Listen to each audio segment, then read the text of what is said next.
təminatlı ehtiyacı olacaq ailələr. Zabrat 2-dən sizlərlə danışıram. Gördüyünüz bu ünvan Əl-Market Zabrat 2 ünvanı gedir. Burada ehtiyacı olacaq, az təminatlı olacaq, həqiqətən də bunun ala bilməyəcəyi ehtiyacı olacaq ailələr varsa, bu marketdən Əl-Market sayılır. Əl-Marketdən gəlib gündə 20 ədəd çörək bir ay ərzində, gündə 20 dənə ədəd çörək mən özüm, öz adımdan dırnaqarası yardımsevər insanlardan canlı açıb pul yığıb, yarısını cibimə, yarısını da sizlər üçün etmirəm.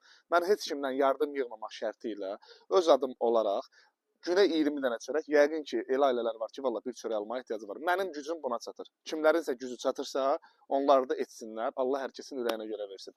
Əl-Marketdən buradan yaxınlaşıb günə 20 dənə çörək, az təminatlı ailələr, nə bilim, elə insanlar var ki, xanımlar var, evdə yoldaşı yoxdur, nə bilim, şəhid olanı var, xəstə olanı var, həqiqətən kasıb olanları var, evdə xəstə uşaqlar olanları var. Gəlib buradan götürə bilərlər.